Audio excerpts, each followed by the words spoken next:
आपला पुढचा टॉपिक आहे सांप्रदायिकतेचा विकास आणि भारताची फाळणी. ओके, त्याच्यामध्ये आपण मुस्लिम लीग, हिंदू महासभा, RSS यांच्याबद्दल माहिती घेणार आहोत. ओके,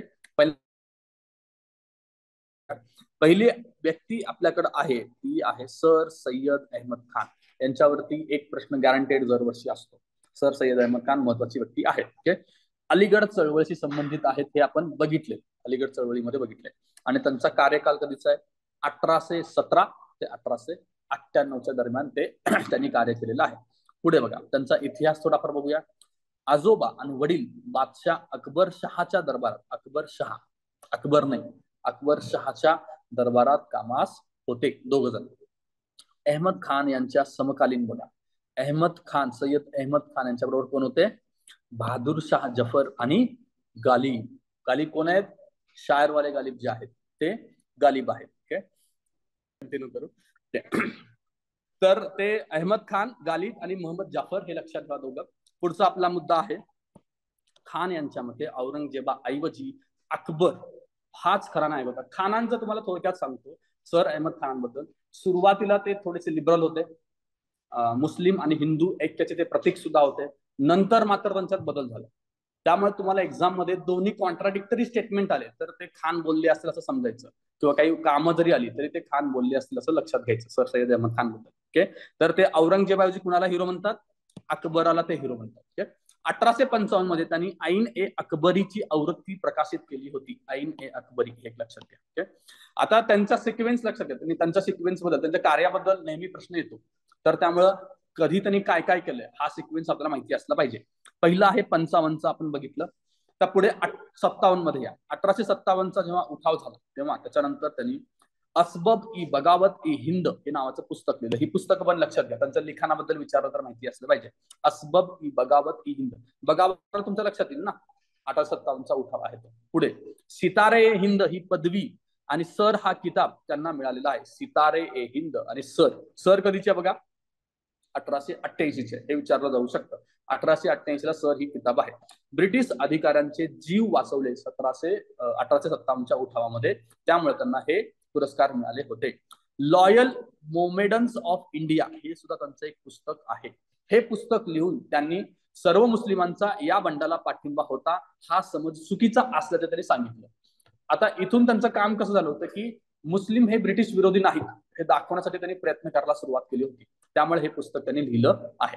त्याच्यानंतर पुढे बघा, 1857 मध्ये ईस्ट इंडिया कंपनीमध्ये सद्र अमीन या पोस्ट वरती त्यांची पोस्टिंग झाली होती. त्याच्यानंतर 58ला मुरादाबाद मध्ये आधुनिक मदरसा त्यांनी सुरू केला होता, जिथं विज्ञानाचं पण शिक्षण दिले जात होतं. मुरादाबाद एक लक्षात घ्या. 1864 कडे गाझीपूर येथे त्यांनी एक इंग्रजी शाळा सुरू केली. ओके, आणि ट्रान्सलेशन सोसायटी याच्यावरती 2दा-3दा प्रश्न येऊन गेलेला आहे. ट्रान्सलेशन सोसायटीची स्थापना 1864 आहे आणि 65ला त्याचं रूपांतर कसं झालंय? सायंटिफिक सोसायटीमध्ये झालेलं आहे. याचा उद्देश मुख्य काय होता? इंग्रजी साहित्य उर्दू मध्ये ट्रान्सलेट करणं त्याचा मुख्य उद्देश होता. ट्रान्सलेशन सोसायटीचं नंतरचं नाव आहे सायंटिफिक सोसायटी. पुढे येऊया आपण 1875ला. अलीगड येथे मदरस्तुल इलूम शाळा स्थापली होती अलीगडमध्ये. काय नाव आहे?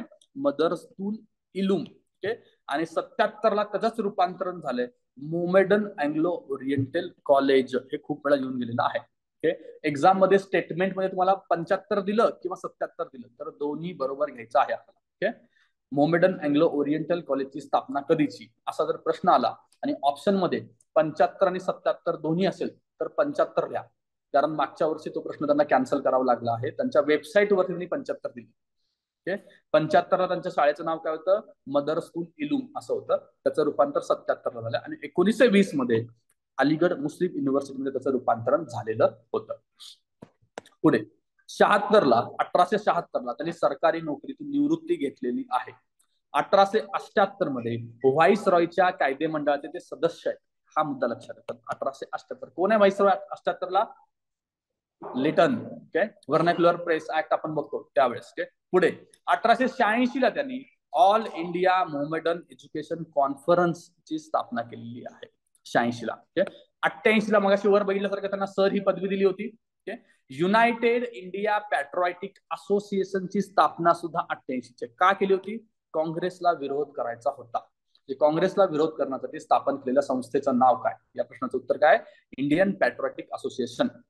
पुढे 1893 ला Mohammedan Anglo Oriental defence association ची स्थापना आहे. मुस्लिमांच्या राजकीय हक्कांसाठीची मागणी करणं याचा उद्देश होता. अँग्लो ओरिएंटल डिफेन्स, राजकीय हक्काचं संरक्षणला डिफेन्स हा शब्द तुम्ही जोडू शकता. पुढे 98 मध्ये आग्रा येथे त्यांचा मृत्यू आहे. आणि ते जास्त मुघलांच्या वारशामध्ये रमायचे. म्हणजे आग्रा म्हणा किंवा बाकीचे काही जे मोठ्या मोठ्या इमारती त्या काळात बांधल्या गेल्या त्याचं संशोधन करणं, त्या बघणं, त्याच्याबद्दल लिहिणं हे त्यांनी खूप सारं केलेलं आहे. असं स्टेटमेंट आलं की मुघलांच्या वारशामध्ये रमत असणारा खालीलपैकी कोणता व्यक्ती आहे? तर त्याला पण तुम्हाला सांगता आलं पाहिजे की सर सय्यद अहमद खान आहे. आता सर सय्यद अहमद खानची मतं बघूया आपण. मुस्लिमांनी इंग्रजांची कृपादृष्टी संपादन करून स्वतःचे राजकीय हित आणि प्रगती साधावी. दुसरं आहे इंग्रजी शिक्षण महत्वाचे, याच बरोबर विज्ञान आणि तंत्रज्ञानाचे शिक्षण सुद्धा महत्वाचे आहे. इंग्रजीचं शिक्षण आणि विज्ञानाचं पण शिक्षण घ्या. पडदा पद्धत झुगारून महिलांनी शिक्षण घ्यावं या मताचे पण ते आहेत. त्यांचे धार्मिक विचार बघूया. सुरुवातीस हिंदू आणि मुस्लिम ऐक्याचे ते समर्थक होते. ते काय म्हणतात बघा, हिंदू व मुस्लिम दोघेही पवित्र गंगा यमुनेच्या पाण्यावरती जगतात. त्यांचं पहिलं स्टेटमेंट आहे. दुसरं, हिंदुस्थानात राहणारे सर्व हिंदूच, हे दुसरं स्टेटमेंट. तिसरं, शौर्यवान भारत वधूचे हिंदू व मुस्लिम हे दोन तेजस्वी नेत्र आहेत. हे सगळे स्टेटमेंट एक्झामला येऊन गेलेले आहेत. हे स्टेटमेंट कुणाचं होतं असं विचारलं जाईल.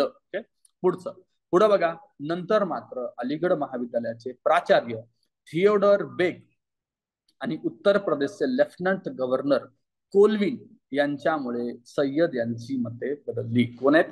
थिओडर बेग आहेत आणि Colvin lieutenant governor त्यावेळेचे Uttar Pradesh म्हणजे अप्पर प्रोव्हिन्सचे ते लेफ्टनंट गव्हर्नर होते.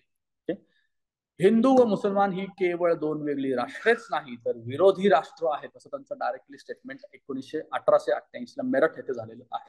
तुम्हाला विचारलं जाईल की सर सय्यद अहमद खान यांच्याबद्दलचे खालील स्टेटमेंट विचारात घ्या. वरती तिन्ही स्टेटमेंट येतील, त्याच्या अपोजिट चौथं स्टेटमेंट येईल. आपल्याला ते कन्फ्युज होऊ शकतं. तर त्यांची दोन्ही मतं होती. नंतरच्या काळात त्यांची मतं बदललेली आहेत. सर सय्यद अहमद खान यांची जशी मतं बदलली तशीच बॅरिस्टर जिना यांची सुद्धा मतं बदललेली आहेत. त्यांना वाचताना आपण ते बघू. पुढे काँग्रेस विषयक त्यांची मतं काय होती बघा. पहिला आहे, काँग्रेस ही हिंदूंची संघटना आहे व त्यात ही बंगाली हिंदूंची संघटना आहे असं त्यांचं स्टेटमेंट होतं. स्टेटमेंट लक्षात घ्या. कोणी म्हटलं असं विचारलं जातं. काँग्रेसचे राज्य जेव्हा येईल तेव्हा मुसलमान हे असह्य आणि अल्पसंख्याक ठरतील. तिसरं स्टेटमेंट, मुस्लिमांनी काँग्रेसपासून दूर राहावे तसेच ब्रिटिश विरोधी चळवळीपासून सुद्धा दूर राहावे. काँग्रेसला विरोध करण्यासाठी आणि ब्रिटिश शासनाला पाठिंबा देण्यासाठी त्यांनी अँग्लो मुस्लिम डिफेन्स असोसिएशनची स्थापना 1893 ला केली. वरी पाहिला. त्याच्यानंतर भारतात प्रातिनिधिक संस्था स्थापन व्हाव्यात या काँग्रेसच्या प्रयत्नांनाही अहमद यांचा विरोध होता. यासाठी त्यांनी अलीगड इन्स्टिट्यूट गॅजेट मधून प्रचार पण केला होता. म्हणजे त्यांना लोकप्रतिनिधी निवडून देणारी सिस्टीम किंवा प्रातिनिधिक सिस्टीम नको होते. कारण त्यांचं म्हणणं होतं जर झालं तर निवडून येणारे कोण असतील? हिंदूच असतील, कारण त्यांची लोकसंख्या जास्त आहे. त्यामुळे त्यांनी त्याला लोकशाही पद्धतीला पण विरोध केलेला आहे. पुढे काँग्रेसच्या ICS परीक्षा भारतात व्हावी व वयोमर्यादा वाढवावी या मागणीला पण त्यांनी विरोध केलेला आहे. कारण काय होतं, यातून सुद्धा जास्तीत जास्त सिलेक्ट होणारे लोक हिंदू होते, मुस्लिम यातून कमी सिलेक्ट होते, म्हणून त्यांनी त्याला सुद्धा विरोध केलेला आहे. त्याच्या पुढे अलीगड चळवळ. असे म्हटले जाते की हिचे खरे यश मुस्लिमांना ते हिंदूंपासून कसे वेगळे आहेत याची जाणीव करून देण्यात आहे. अलीगड चळवळीचं मुख्य काम त्या काळात ते राहिलेलं आहे. त्याच्यानंतर अलीगड महाविद्यालय हे पाकिस्तान मागणीसाठीच्या चळवळीचे केंद्र ठरले होते. ठीक आहे. आता यांच्याबद्दलची जे काही आपल्याला माहिती आहे तेवढी एक्झामच्या पॉईंट ऑफ व्ह्यू न सर सय्यद अहमद खानची सफिशियंट आहे. इतर व्यक्ती आपण नंतर बघूया. त्याच्या पुढे मुस्लिम राजकारणाचा प्रवास आपण बघूया. 1906 मध्ये बघा 3 घटना घडले, त्याचा सिक्वेन्स पण विचारला जाऊ शकतो. ऑक्टोबर 1906 ला सिमला शिष्टमंडळ आहे कुणाला भेटायला गेलेलं? मिंटोंना भेटायला गेलेलं. त्याच्यानंतर नोव्हेंबर मध्ये मुस्लिम ऑल इंडिया कॉन्फरन्सची स्थापना आहे. आणि डिसेंबरमध्ये मुस्लिम लीगची स्थापना आहे. मग लीगची स्थापना कधीची आहे? डिसेंबर 1906 ची, हे लक्षात घ्या. ओके. आता सिमला शिष्टमंडळ बद्दल थोडस डिटेल बघूया. मोहसिन उल मुल्क अलीगड चळवळीशी संबंधित असलेली व्यक्ती आहे. मोहसिन उल मुल्क यांच्यासह 38 जणांचे शिष्टमंडळ व्हाईसरॉय लॉर्ड मिंटो यांना भेटायला गेलं होतं. 1906चं सिमला शिष्टमंडळ आले की आपल्याला लीगचं कनेक्शन लागलं पाहिजे. ओके. पुढे नेतृत्व, या शिष्टमंडळाचे नेतृत्व कुणाकडे आहे? आगा खान. हा PYQ आहे. आगा खान लक्षात घ्या. पुढे इतर ढाक्याचे नवाब Salimullah, Bilgrami, Dunlop, Smith, Archibald Taylor इतक्या सगळ्या व्यक्ती या 38 जणांच्या शिष्टमंडळामध्ये होतं. या शिष्टमंडळात कोण नव्हतं? जिना आणि इक्बाल नव्हते. जिना आणि इक्बाल लक्षात घ्या. हे दोघांची नावं येऊ शकतात कारण ते लीगशी नंतर कनेक्ट झाले, सुरुवातीच्या काळात नव्हते. सुरुवातीच्या काळातले लीगचे जे नेते होते ते जास्त धार्मिक होते किंवा कट्टर म्हणून आपण त्यांना, धार्मिक म्हणू, कट्टर मुस्लिमवादी होते. नंतर मात्र लिबरल व्यक्ती पण त्याशी कनेक्ट झालेले आहेत. पुढे आता शिष्टमंडळाने काय मागण्या केल्या होत्या? मुस्लिमांसाठी स्वतंत्र मतदारसंघ द्या, शासनाच्या सर्व विभागात मुस्लिमांना योग्य प्रतिनिधित्व द्या, स्पर्धा परीक्षेशिवाय मुस्लिमांची उच्चपदी नियुक्ती द्या, अशा त्यांच्या मागण्या होत्या. तिन्ही मागण्या लक्षात घ्या. त्यानंतर मुस्लिम ऑल इंडिया कॉन्फरन्स आहे. ढाक्याचे नवाब सलीमुल्ला यांनी त्याची स्थापना केली आहे, जे की आगा खान बरोबर वरच्या शिष्टमंडळामध्ये पण होते. तिसरा पॉइंट आहे आपली मुस्लिम लीगची स्थापना. All India Mohammedan educational conference, all India Mohammedan educational conference ही ढाका येथे 27 ते 30 डिसेंबर 1906 दरम्यान एक अधिवेशन भरलं होतं. त्या अधिवेशनामध्ये मुस्लिम लीगची स्थापना झालेली आहे. मुस्लिम लीगची स्थापना कोणाच्या अधिवेशनात झालेली आहे असा प्रश्न येऊ शकतो. All India Mohammedan educational conference आणि कुठे? ढाका. हे दोन पॉइंट लक्षात असले पाहिजेत. पुढे अधिवेशनाच्या लीगच्या स्थापनेच्या सभेचे अध्यक्ष, जे अधिवेशन झालं, लीगची स्थापना झाली, त्यावेळेस अध्यक्ष कोण होते? नवाब सलीमुल्ला. त्यांनीच ही भरवली होती. ओके.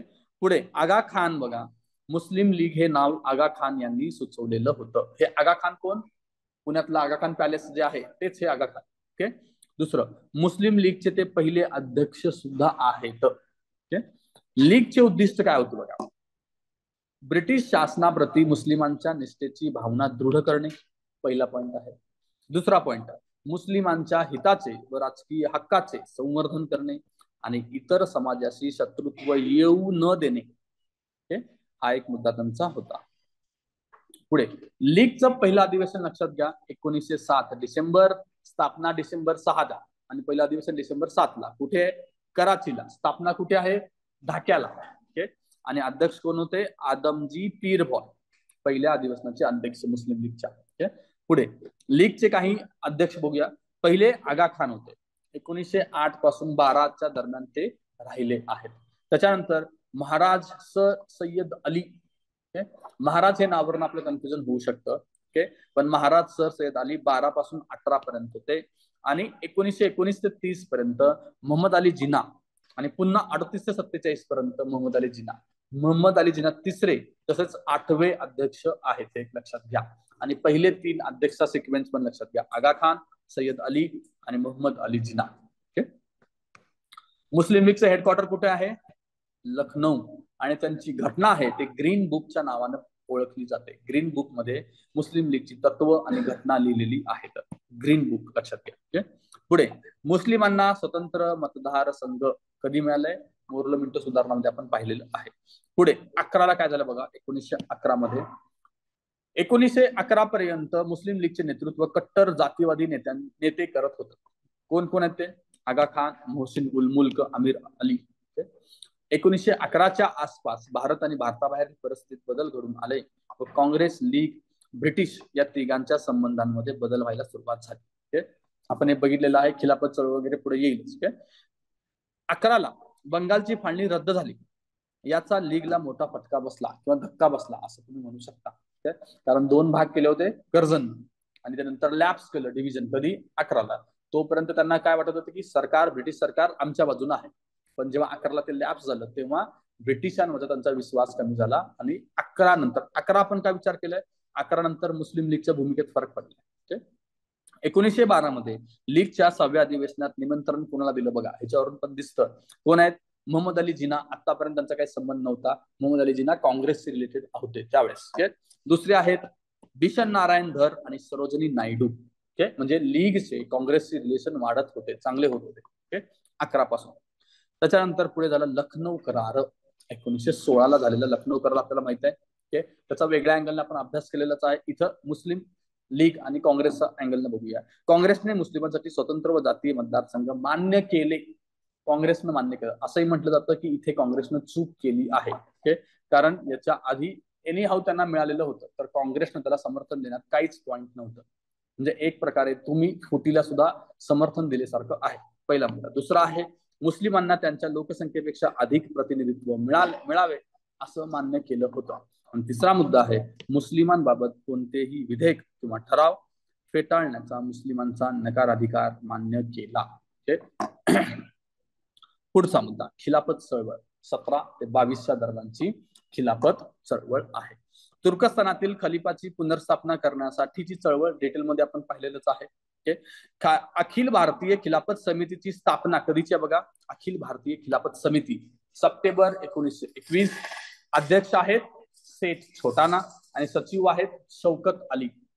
हे एक फॅक्च्युअल डेटा लक्षात ठेवायचं तुम्हाला. पुढे पहिली खिलाफत परिषद भरली आहे नोव्हेंबर 1919 मध्ये दिल्ली. अध्यक्ष कोण आहेत? फजलुल हक. दुसऱ्या दिवशी जे अधिवेशन भरलं त्याचे अध्यक्ष कोण आहेत? गांधीजी. अधिवेशनाला नेते कोण कोण उपस्थित आहेत? मोतीलाल नेहरू आणि मालवीय सुद्धा आहेत. मदन मोहन मालवीय सुद्धा उपस्थित आहेत. पुढे बघा जुलै 21ला कराचीला खिलाफत परिषदेने असहकारचा कार्यक्रम स्वीकारला आहे. कराची दिल्ली हे लक्षात घ्या. आता कराचीमध्ये काय स्वीकारलंय? असहकाराचा अजेंडा. त्यात काय काय बघा. तुर्कस्तानावरती बंधने टाकणाऱ्या अटींना मान्यता न देणे, इस्लामच्या पवित्र स्थळावरती मुस्लिमेतर नियंत्रण अमान्य, ब्रिटिश लष्करात मुस्लिमांनी नोकरी करणे धर्माच्या विरोधी, तुर्कांविरोधात ब्रिटिशांनी कारवाई केल्यास काँग्रेसशी सहकार्य करीत सविनय कायदेभंगाला प्रारंभ करणे, हा त्यांचा खिलाफतचा अजेंडा होता. पुढे खिलाफत चळवळ संपली. कारण काय होतं? तुर्कस्तानातील नव्या शासनानेच खिलाफतचे पद रद्द केले होते. त्याच्यानंतर आपण पुढे जाऊया. 1922 नंतर हिंदू मुस्लिम संबंध आणखीन बिघडले होते. 1911ला सुधारायला सुरू झाले होते आणि 22ला पुन्हा बिघडायला सुरुवात झाले. आर्य समाज, हिंदू महासभा, RSS या संघटना क्रियाशील झाल्या होत्या म्हणून दोघांमध्ये पुन्हा अंतर वाढलेलं आहे.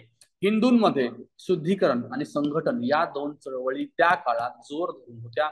त्याचप्रमाणे मुस्लिमांमध्ये दोन होत्या. एक आहे तबलीग आणि दुसरा आहे तंजीम.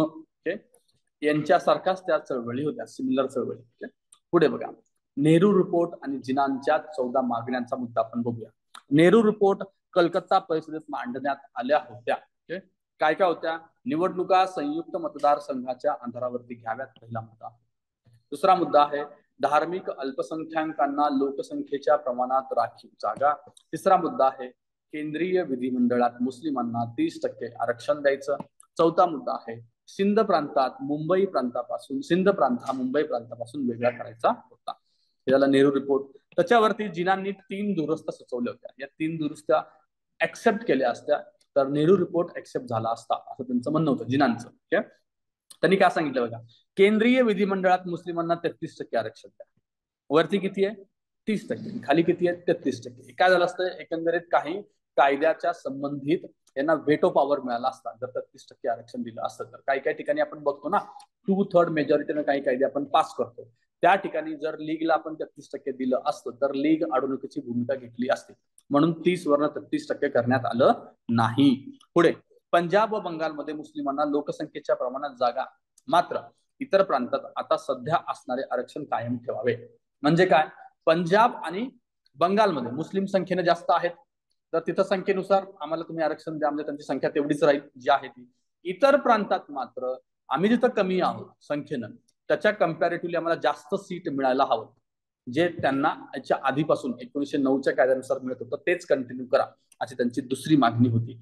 आणि तिसरी होती सिंध मुंबई पासून वेगळा करा आणि शेषाधिकार जो आहे तो प्रांतांकडे दिला पाहिजे. अशा 3 मागण्या होत्या ज्या की मान्य झाल्या नाहीत. या दुरुस्त्या काँग्रेसनं मान्य केल्या नाहीत तसेच लीग मधीलच आगा खान आणि शफी असे दोन, लीग मध्ये पण गट गट होते ना, या दोघांना ते मान्य झालं नाही. आगा खानांना पण मान्य नाही आणि शफींना सुद्धा ते मान्य नाही.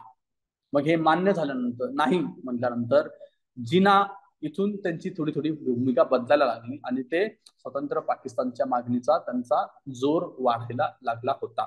त्यावेळेस त्यांनी 14 मागण्या ठेवल्या होत्या. जिनांच्या 14 मागण्या कुठल्या आहेत बघा. प्रांतीय स्वायत्तता पहिली, त्याच्यानंतर दुसरी आहे संघराज्यीय रचना आणि शेषाधिकार प्रांतांना देणं, घटना दुरुस्तीस प्रांताची संमती असायला हवी. तिसरा, सेवा आणि स्वशासित यंत्रणांमध्ये मुस्लिमांना पर्याप्त प्रतिनिधित्व, सिंध प्रांत मुंबई पासून वेगळा, केंद्रीय कायदेमंडळात मुस्लिमांना 1/3 म्हणजे 33.33% आरक्षण, केंद्रीय तसेच प्रांतिक सरकारमध्ये सुद्धा 1/3 आरक्षण, केंद्रीय मंडळात सुद्धा आरक्षण आणि सरकारमध्ये पण 1/3 आरक्षण द्यायला सांगितलं. अल्पसंख्याक समुदायाच्या संबंधित विधेयकास 3/4 अधिक अल्पसंख्याक सदस्यांची मान्यता हवी. अल्पसंख्याक समुदायाशी संबंधित विधेयक आलं तर जेवढे काही अल्पसंख्याकांचे मेंबर असतील त्यांच्यातल्या 3/4 अधिक लोकांनी त्याला मान्यता दिली पाहिजे. आणि अशा अजून काही मागण्या, टोटल 14 मागण्या त्यांनी केलेल्या होत्या. पुढे बघूया आता आपण 1932चा जातीय निवाडा ब्रिटिश प्रधानमंत्री मॅकडोनाल्ड यांनी जाहीर केला होता. कुणी केला होता असा प्रश्न येईल. जातीय निवाडा 32चा. जिनांच्या 14 मागण्यांपैकी बहुतेक मागण्या मान्य झाल्या. विभक्त मतदारसंघ दिले गेले, याच्यातूनच धार्मिक दरी निर्माण झाली किंवा वाढली. हिंदू बहुसंख्य असणाऱ्या भागात किंवा प्रांतात मुस्लिमांना लोकसंख्येपेक्षा जास्तीचे प्रतिनिधित्व मिळालेले होते. पुढे 33ला येऊया. 1933 मध्ये जॉईंट कमिटी ऑफ कॉन्स्टिट्यूशनल रिफॉर्मच्या समोर पाकिस्तानच्या मागणीस मुस्लिम पुढाऱ्यांनी विद्यार्थ्याचे स्वप्न असं घोषित केलेलं आहे. हा PYQ आहे, तेवढं लक्षात घ्या फक्त. त्याच्यानंतर 37च्या निवडणुका झाल्या. या निवडणुकीनंतर रिलेशन अजूनच जास्त खराब झाले होते. त्यामध्ये बघा 11 प्रांतातील 482 जागांपैकी विभक्त मतदारसंघाच्या बरं का, विभक्त मतदारसंघापैकी लीगला फक्त 109 जागा आल्या होत्या. 482 पैकी 109. एकूण मुस्लिम मतांपैकी लीगला फक्त 4.8% मतं मिळाली होती. सुरुवातीच्या पहिल्या इलेक्शन मध्ये लीगचा इतका दबदबा नव्हता. काही प्रांतांमध्ये लीगला काँग्रेस बरोबर मंत्रिमंडळात सामील व्हायचे होते, पण जातीवादाला विरोधामुळे काँग्रेसने अटीच्या प्रतिज्ञापत्रावरती स्वाक्षरी करावी लागेल अशी अट ठेवली होती. म्हणजे जिनांनी एक प्रपोजल ठेवले की आम्हाला तुमच्या सरकारमध्ये घ्या. बट काँग्रेसने सांगितले की आम्ही जातीवादी नाही, तुम्हाला आमच्या प्रतिज्ञापत्रावर सही करावं लागेल. त्याचा जिनांना राग आला होता. जिनांना ते आवडले नाही. त्यांनी काँग्रेसवरती हिंदू संघटना असल्याची टीका केली. जेव्हा काँग्रेसकडे गेले तेव्हा ती हिंदू संघटना नव्हती. जेव्हा त्यांनी नाकारलं तेव्हा ती हिंदू संघटना झाली व काँग्रेसला टोकाच्या विरोधास सुरुवात करण्यास त्यांनी सुरुवात केलेली आहे. पुढे पाकिस्तानचा ठराव. तर इथून जो आहे तो पूर्ण विरोधातला किंवा हिंसक आंदोलनाला सुरुवात झालेला काळ आहे. 1940 मार्च लाहोरचं अधिवेशन. लक्षात ठेवा, अधिवेशन कुठलं आहे? लाहोरचं. मुस्लिमांसाठी स्वतंत्र राज्याचा विचार मांडणारे कोण आहेत? मोहम्मद इक्बाल आणि रहमत अली, या दोघांबद्दल आपण डिटेलमध्ये बघणार आहोत. प्रश्न आपल्याला काय येतो? पाकिस्तानचा ठराव कधी मांडला? मार्च 40 लक्षात ठेवायचं. आणि कुठे मांडला? लाहोरचं अधिवेशन लक्षात ठेवायचं आहे. लाहोरच्या या अधिवेशनात वेगळ्या राज्याचा ठराव मांडण्यात आला. पाकिस्तान या शब्दाचा वापर मात्र तेव्हा करण्यात आला नाही. हा शब्द नंतर आलाय. यावेळी जिनांना द्विराष्ट्रवादाचा सिद्धांत पुढे आला. जिनांचा द्विराष्ट्रवाद सिद्धांत कधी पुढे आला? तर लाहोर अधिवेशन लक्षात ठेवायचं आहे.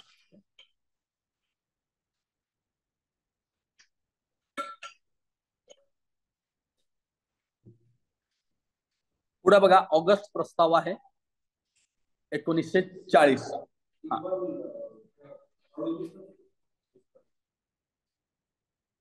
ठीक आहे. आता बघा, ऑगस्ट प्रस्ताव लिन लिथगोने मांडला होता. युद्धानंतर घटना समिती स्थापन होईल, सर्वांना मान्य अशी एक राज्य पद्धती स्वीकारली जाईल. लीगने ठरावाचे स्वागत केले व एक ठराव संमत केला. भावी भारतीय संविधानाच्या कठीण प्रश्नांचे एकच उत्तर आहे, ते म्हणजे फाळणी. लीगनं त्या लिन लिथगोच्या प्रस्तावाला असा आपला रिस्पॉन्स दिला होता. पुढे 41 मध्ये लालपूर मुस्लिम स्टुडंट फेडरेशनची एक परिषद भरली होती. त्याला पाकिस्तान परिषद म्हटलं जातं. मुस्लिम स्टुडंट फेडरेशनची परिषद कुठे भरली होती? हा सुद्धा PYQ आहे. लालपूर लक्षात ठेवा. वर्ष पण लक्षात ठेवा, 1941. पुढे आहे क्रिप्स मिशन व लीग. मिशनच्या तरतुदीनुसार एखाद्या प्रांतात स्वतंत्र राहण्याची इच्छा असेल तर त्याला राहता येणार होते. क्रिप्स मिशन असं सांगितलं तुम्ही स्वतंत्र राहा म्हणून, पण जिनांना अपेक्षित असणारे एकत्रित पाकिस्तानची तरतूद याच्यात नसल्यामुळे जिनांनी क्रिप्सची शिफारसी फेटाळल्या होत्या. फेटाळल्या आपल्याला माहित आहे, कारण काय ते फक्त लक्षात ठेवा. पुढे छोडो भारत चळवळ 1942 ला सुरू झाली. त्याला विरोध कुणाचा? लीगचा विरोध असणं स्वाभाविक आहे. साम्यवादी पण त्याच्या विरोधामध्ये होते आणि काही हिंदू संघटना सुद्धा विरोधात होत्या. 42 ला खरं तर फक्त काँग्रेस एकटीच लढत होती, बाकीचे सगळे विरोधामध्ये होते. हा एक लक्षात घ्या मुद्दा. पुढे राजाजी योजना आणि लीग कधीची आहे? 44. मुस्लिमांसाठी वेगळ्या राज्याची मांडणी होती, पण जिनांच्या अपेक्षेनुसार नसल्याने त्यांनी ती फेटाळली. म्हणजे राजांनी वेगळी मांडणी केली होती, तुम्हाला वेगळं राज्य देऊ, पण ती जिनांच्या अपेक्षेनुसार नसल्यामुळे ती फेटाळण्यात आली होती. त्याच्यानंतर देसाई लियाकत अलीची योजना बघा. काँग्रेस आणि लीगने मिळून सरकार स्थापन करावे, जे की हंगामी सरकार असेल. व्हाईसरॉय आणि सरसेनापती पद सोडून इतर सर्व मंत्री भारतीयांकडे द्यावेत. लीग आणि काँग्रेसचा सरकारमध्ये समसमान वाटा असेल, पण हे सुद्धा जिनांना आवडलं नाही. त्यांनी काय सांगितलं की लियाकत अली हे काही मुस्लिम लीग नाहीत, त्यांना मुस्लिम लीगच्या वतीनं करार करण्याचा अधिकार नाही. त्याच्या पुढे सिमला परिषद झाली, वेवेल योजना झाली. देसाई आणि लियाकत अली प्रमाणेच त्याच्या प्रोव्हिजन्स होत्या. काय आहेत बघा? मंत्रिमंडळातील मुस्लिम सदस्य लीगचेच असावेत. या जिनांच्या मागणीस काँग्रेसचा विरोध होता. वरच्या ज्या मागण्या होत्या ना, कुठली मागणी होती बघा? सरसेनापती आणि व्हाईसरॉय पद सोडून सगळे मंत्री भारतीय, आणि त्या मंत्र्यांमध्ये निम्मे लीगचे आणि निम्मे काँग्रेसचे असावे असं होतं. याच्यात खाली काय केलं होतं? निम्मे मुस्लिम आणि निम्मे हिंदू असावेत असे एक प्रोव्हिजन होते. त्यालाही जिनांनी विरोध काय केला? ते म्हणतात की जे मुस्लिम सदस्य असणार आहेत मंत्री म्हणून ते लीगचेच असणार. म्हणजे काँग्रेसमध्ये सुद्धा मुस्लिम खूप सारे नेते होते, त्यांना तुम्ही याच्या अंतर्गत घेऊ शकत नाही. निम्मा निम्मा वाटा केला तर पूर्ण ते लीगलाच द्या. म्हणजे त्यांचं मुस्लिम ऐवजी लीग असा शब्द जास्त होता. त्यामुळे ही परिषद सुद्धा अयशस्वी झाली होती. 45-46 निवडणुका बघा. लीगला मत हे इस्लामला मत असं त्यांची घोषणा होती 1945-46 निवडणुकीच्या वेळेस. काँग्रेसला सर्वसाधारण मतदार संघात यश, तर मुस्लिमांसाठी राखीव जागेत लीगला यश आले होते. 37च्या इलेक्शन मध्ये त्यांना इतकी मतं मिळाली नव्हती. आपण बघितलं 4 पॉईंट समथिंग काहीतरी त्यांना मतं होती. यावेळेस मात्र त्यांना भरघोस मतदान झालं आहे आणि लीगचं सरकार बंगाल आणि सिंध मध्ये स्थापित झालेलं होतं. पंजाबमध्ये बघा, लीग सर्वात मोठा पक्ष ठरला, पण युनियनिस्ट पक्षाच्या नेतृत्वामध्ये अकाली दल आणि काँग्रेसनं सरकार बनवलं होतं. कोणाचं सरकार होतं? Unionist party. कोण्यात नेते? खिजर हयात खान, बघितले आपण यांच्याबद्दल. काँग्रेसची सत्ता कुठं कुठे आली बघा? मुंबई, मद्रास, संयुक्त प्रांत, बिहार, ओडिसा आणि मध्य प्रांत इतक्या ठिकाणी काँग्रेसने सत्ता मिळवली. आणि बंगाल सिंधमध्ये लीगची सत्ता आहे. पंजाबला युनियनिस्ट पार्टीची सत्ता आहे. जोड्या लावायला आलं तर लक्षात असलं पाहिजे. त्याच्या पुढे आहे कॅबिनेट मिशन किंवा त्रिमंत्री योजना. कधीची आहे? 1946. काँग्रेसनं पण फेटाळली आणि जिनानं ती आधी स्वीकारली पण नंतर फेटाळली होती. कारण निवडणुका झाल्यानंतरचे जे रिझल्ट आले त्याच्यानंतर जिनांना असं वाटलं की इथं आपलं काही भलं होणार नाही, त्यामुळे त्यांनी त्याच्यानंतर ती योजना फेटाळलेली आहे. जिनांना ही पण योजना फेटाळली आहे. म्हणजे ऑलमोस्ट सगळ्या योजना तरी फेटाळलेल्या आहेत. पुढे लीगचा प्रत्यक्ष कृती दिन कधी आहे? 16 ऑगस्ट 1946. पाकिस्तानसाठी इंग्रजांवरती नव्हे तर हिंदूंवरती दबाव आणायचा या उद्देशानं त्याने हे काम करायला सुरुवात केलेली होती. काही प्रांतांमध्ये दंगली घडवून आणल्या गेल्या. बंगालचे त्यावेळेचे मुख्यमंत्री सुरावर्दी होते, यांचा दंगलीस पाठिंबा होता. पुढे बघूया आपण हंगामी सरकार आणि लीग बद्दल. कॅबिनेट मिशनच्या योजनेनुसार राज्यघटना बनेपर्यंत हंगामी सरकार बनले. सुरुवातीस लीग यात सामील नव्हते, नंतर 5 जागा घेऊन लीग त्यात सामील झाले.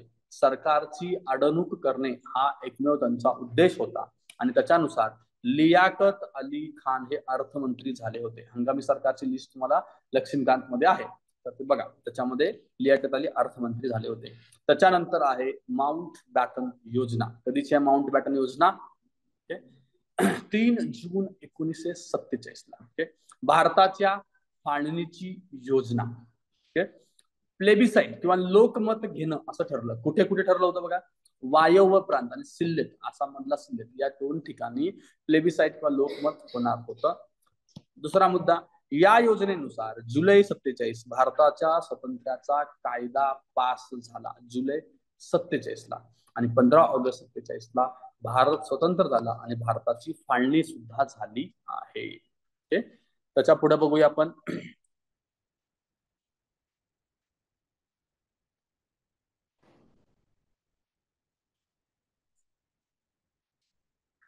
ओके. पुढची व्यक्ती आहे आपली मोहम्मद इक्बाल. ओके. इक्बाल ए लाहोर सुद्धा त्यांना म्हटलं जातं. इक्बाल ए लाहोर. ओके. तर यांचं नाव काय होतं, अल्लम्मा इक्बाल मसुदी. ओके. काय नाव आहे असंही कधी कधी इतर काही लोकांबद्दल विचारलंय, तर हे सुद्धा विचारलं जाऊ शकतं, एक लक्षात घ्या. पुढे, ते कोण आहेत, उर्दू कवी आणि तत्वचिंतक आहेत. इस्लाम मधील नवजागरणाचे कवी म्हणून त्यांना ओळखलं जातं. ठीक आहे. त्यांनी केलेल्या कविता बघा, बांग ए दरा, त्याचा एक भाग आहे तराना ए हिंद, आणि त्यातली एक कविता आहे सारे जहां से अच्छा हिंदुस्तान हमारा. ओके.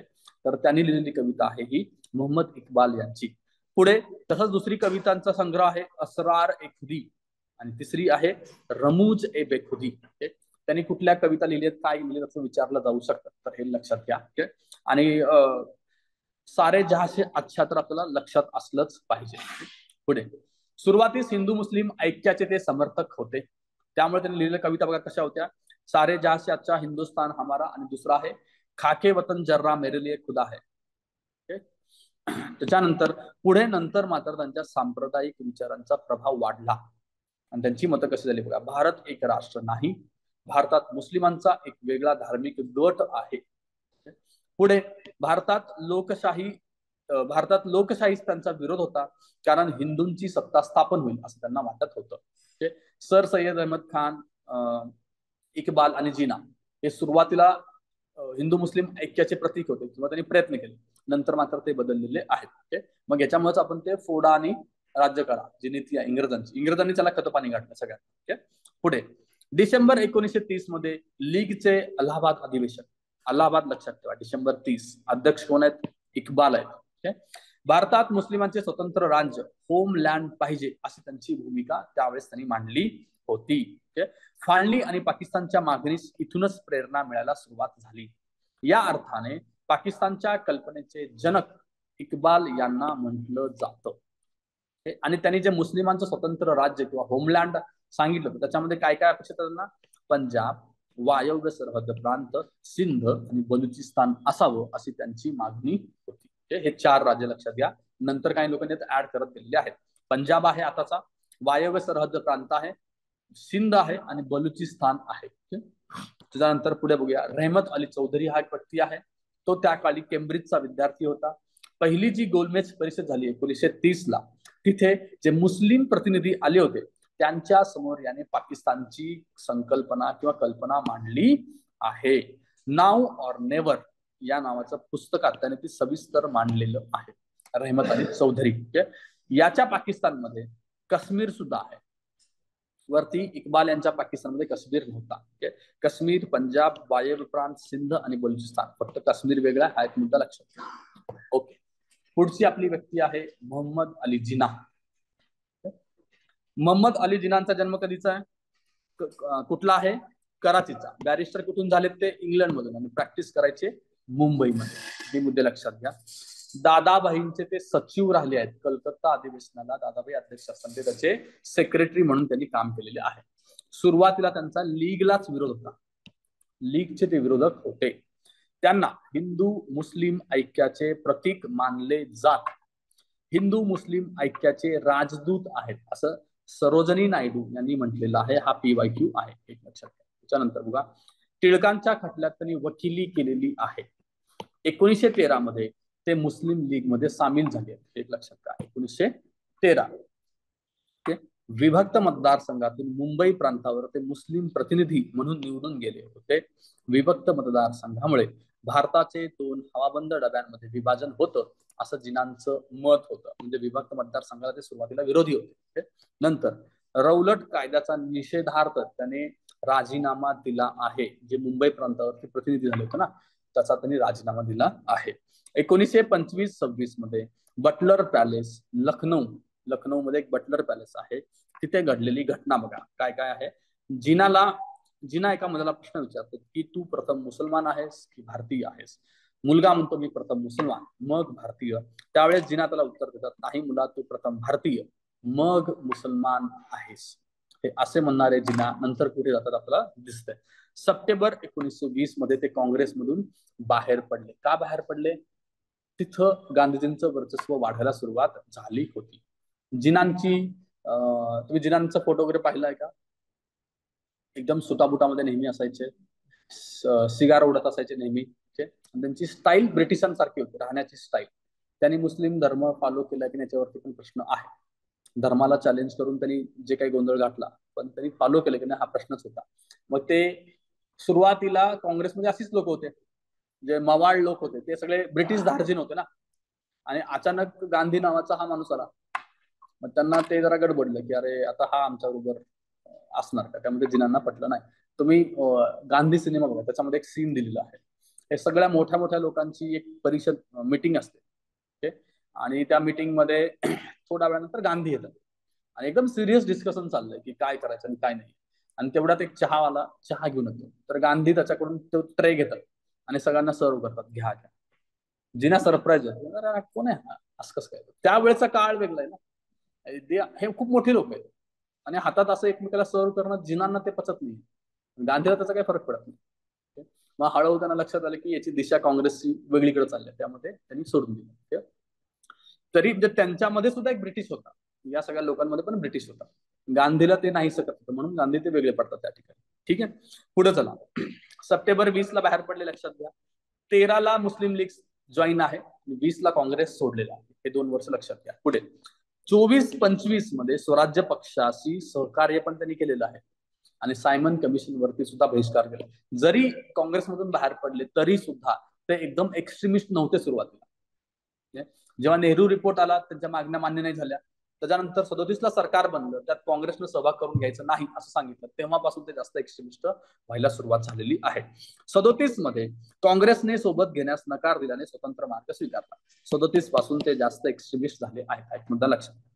पुढे बघा, 1944 लाहोर द्विराष्ट्रवादाचा सिद्धांत त्यांनी मांडलेला आहे. लाहोर मध्ये आहे, वरती पण आपण बघितलेलं आहे.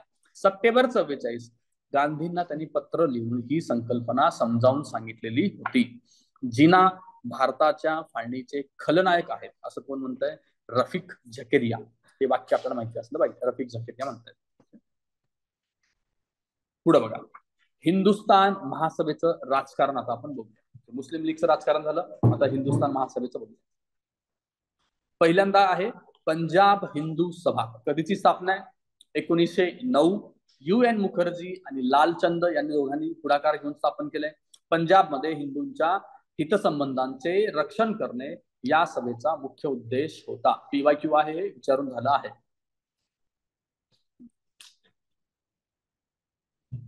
पुढे बघा, 1910 मध्ये अलाहाबाद व 1911 मध्ये अमृतसर यांची अधिवेशनं झालेली आहेत. म्हणजे अधिवेशन लक्षात घ्या, पहिला आहे अलाहाबादला, दुसरा आहे अमृतसरला. पंजाब हिंदू सभेचं. त्याच्या पुढे 1912 मध्ये अखिल भारतीय हिंदू महासभेची स्थापना आहे. 1909 ला पंजाब हिंदू सभा, 1910 ला अलाहाबादचं अधिवेशन, 1911 ला अमृतसरचं अधिवेशन आणि 1912 ला अखिल भारतीय हिंदू महासभेची स्थापना. ओके, तुम्हाला क्रोनॉलॉजी लावायला सांगितलं, माहिती असलं पाहिजे. यांचं हेडक्वार्टर कुठं आहे? हरिद्वार येथे यांचं हेडक्वार्टर होतं. पहिले अधिवेशन अखिल भारतीय हिंदू सभेचं कुठं भरलंय? हरिद्वारलाच. आणि कधी भरलंय? एप्रिल 1915 मध्ये भरलेलं आहे. आणि त्याच्या पहिल्या अधिवेशनाचे अध्यक्ष होते कसीम बाजारचे महाराज. 23 ते 27 च्या दरम्यान मध्ये खूप जास्त तेढ निर्माण झाला होता. अनेक ठिकाणी दंगली झालेल्या आहेत. 1924 ला बेळगावचं अधिवेशन आहे. मालवीय यांनी इथे शुद्धीकरणाचं समर्थन केलं आहे. कोणत्या अधिवेशनामध्ये मालवीय यांनी समर्थन केल्याचा प्रश्न येऊ शकतो. कुठला? बेळगावचा. पुढे गोलमेज परिषदेला महासभेतर्फे कोण होतं? डॉक्टर मुंजे. यांनी गोलमेज परिषदेचं प्रतिनिधित्व केलं आहे. स्वतंत्र मतदारसंघाऐवजी संयुक्त मतदारसंघ द्यावेत, जे गांधींचं मत होतं तेच हे मत यांनी इथं मांडलेलं आहे. 1932ला यांची सभा किंवा यांचं अधिवेशन झालंय दिल्लीला. आणि त्याचे अध्यक्ष कोण आहेत? न. ची केळकर. हे सगळं फॅक्च्युअल डेटा लक्षात ठेवा. 32चं कुठं झालं, अध्यक्ष कोण होतं हे विचारलं जाऊ शकतं. 20 ते 37 मध्ये महासभेचं नेतृत्व कुणाकडे होतं बघा. 20 ते 37च्या काळात डॉक्टर मुंजे, केळकर, मालवीय, भाई परमानंद हे नेतृत्व केलं आहे. 37 ते 42 दरम्यान मात्र सावरकरांकडे ते नेतृत्व आलेलं आहे. 41 मध्ये महासभेचं अधिवेशन भरलंय पुणे 41ला आणि अध्यक्ष आहेत ग.वी. केतकर. 40च्या लाहोर येथील लीगच्या पाकिस्तानच्या मागणीस त्यांनी विरोध केलाय, त्याचा निषेध केलाय. 40ला लाहोरचं अधिवेशन पाकिस्तानची मागणी आणि 41ला पुणेचं महासभेचं अधिवेशन आणि ग.वी. केतकर आहेत त्याचे, त्यांनी विरोध केलेला आहे. त्याच्या पुढं 1944ला ऑक्टोबर मध्ये दिल्ली येथे अखंड भारताची मागणी करणाऱ्या पक्षांची एक सभा भरली. 44 आणि दिल्ली लक्षात ठेवा. अखंड भारताची सभा कुठे झाली? पुढे ऑगस्ट 44 मध्ये पहिला आठवडा अखंड भारताच्या मागणीचा म्हणून त्यांनी पाळला होता. महासभेकडून तो पाळण्यात आला आहे. त्याच्या पुढे महासभेचा 1942च्या चले जाव मध्ये समावेश नव्हता. क्रिप्स योजना आणि वेवेल योजनेला पण यांनी विरोध केलेला आहे. ते कुठला स्टँड त्यांचा आहे हे लक्षात घेण्यासाठी हा शेवटचा पॉइंट आपण घेतलेला आहे. ओके, त्याच्यानंतर आपला शेवटचा याच्यातला टॉपिक आहे राष्ट्रीय स्वयंसेवक संघ RSS. कधीची स्थापना आहे? 25 आणि नागपूर केशवराव हेगडेवार यांनी स्थापन केलेली आहे. 1926 एप्रिल मध्ये RSS हे नाव दिलं आहे. स्थापना 25 आहे, नाव एप्रिल 26 आहे. 29 मध्ये त्यांची घटना त्यांना मिळाली. 1929 मध्ये RSS ची घटना मिळाली आणि ती घटना काय म्हणते? एक चालकानुवर्ती असावी. म्हणजे काय? सरसंघ चालक जो बोले वैसा RSS चलेगा, अशी घटना त्यांनी स्वीकार केलेली आहे. पुढे यांच्या अंतर्गत राष्ट्र सेविका समितीची स्थापना आहे. राष्ट्र सेविका समिती कधीची आहे? 1936ला. आणि कुणी स्थापन केले? लक्ष्मीबाई केळकर. हे नाव एक लक्षात घ्यायचं आहे. आणि नंतरचे एक महत्वाची RSS संबंधित व्यक्ती आहे ते माधवराव गोळवलकर. हेगडेवारानंतर सरसंघ चालक ते झाले होते आणि वी नावाचं पुस्तक त्यांनी लिहिलेलं आहे. वी वरती पुस्तक प्रश्न येऊन गेलेला आहे. माधवराव गोळवलकर लक्षात ठेवा. हेगडेवार वाटू शकतं. इतकं RSS बद्दलची माहिती सफिशियंट आहे.